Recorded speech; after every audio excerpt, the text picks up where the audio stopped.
কম তেলে এইভাবে পোস্ত দিয়ে বেগুন না ভাজলে বুঝতেই পারবেন না এর স্বাদ।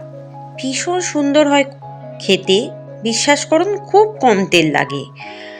জানি বেগুন ভাজতে তেল লাগে, বাট এই রকমভাবে ভাজলে কিন্তু তেলটা কম লাগে। তাহলে দেখে নিন রেসিপিটি। নমস্কার বন্ধুরা, মাই সিম্পল লাইফস্টাইল ব্লগে স্বাগত জানাই। আমি বেগুনগুলোকে একটু চাকা চাকা করে কেটে নিয়েছি। তার মধ্যে দিয়ে দেবো 1 টেবিল চামচ নুন, 1 চামচ হলুদ গুঁড়ো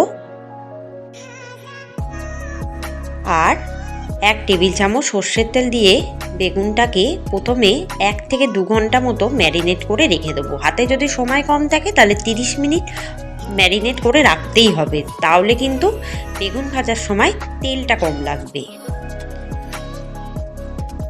এরপর দিয়ে দেবো 1 টেবিল চামচ গোলমরিচ গুঁড়ো, এটাও ভালোভাবে বেগুনের গায়ে মাখিয়ে নেব, তাহলে বেগুনটা পুড়ে যাওয়ার সম্ভাবনা কম থাকবে। এরপর দিয়ে দেবো একটু ওপর থেকে চিলি ফ্লেক্স আর পোস্তগুলো বেগুনের গায়ে একটু একটু করে দেবো, মানে 1 চামচ করে। পোস্তগুলোকে খুব ভালোভাবে বেগুনের মধ্যে লাগিয়ে দেবো, যাতে বেগুনটা পুরো কভার হয়ে যায় হাতের সাহায্যে।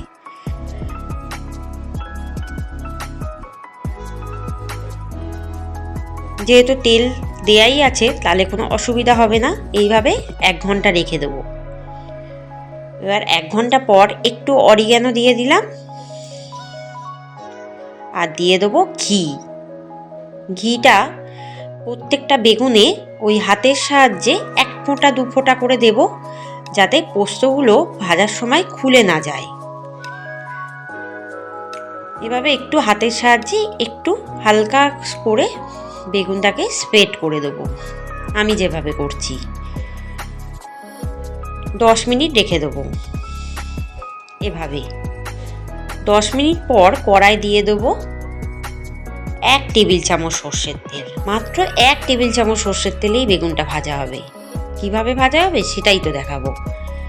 আঁচটাকে কিন্তু একদম কম করে দেবো। এবার তেলটা ভালো মতো গরম করে নেব, তারপর কিন্তু বেগুনগুলো একটা একটা করে দিয়ে দেবো ভাজার জন্য,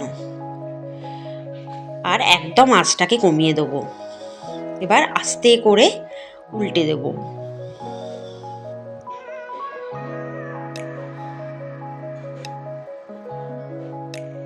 এবার উল্টে দেওয়ার পর 15 মিনিটের জন্য ঢাকা দিয়ে রেখে দেবো। 15 মিনিট পর ঢাকাটা খুলে আবারও ওই পিঠটা উল্টে দেবো। বেগুনটা কিন্তু প্রায় নরম হয়ে গেছে, তেলটাও প্রায় টেনে নিয়েছে, আর তেল দেওয়ার কোনো প্রয়োজন নেই।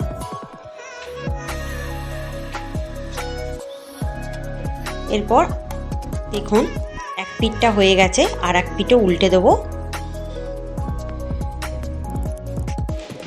বেশ লাল লাল হয়ে গেছে আর বেগুনটা বেশ নরম হয়ে গেছে। দেখুন বেগুনটা প্রায় ভাজা হয়ে গেছে। এবারে আবারও আরেকটু উল্টে পাল্টে নেব।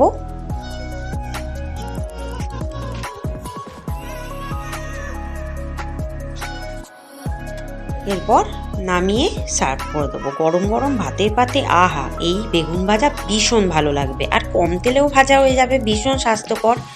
বেগুন ভাজতে তো খুব তেল লাগে, তাই এভাবে ভাজলে কিন্তু তেল লাগবেও না, প্লাস খেতেও কিন্তু ভীষণ টেস্টি হবে। যদি ভালো লাগে রেসিপিটি কমেন্টে কিন্তু জানাবেন, আর বেল আইকনে ক্লিক করবেন। সমস্ত রেসিপি দেখতে থাকবেন। ধন্যবাদ।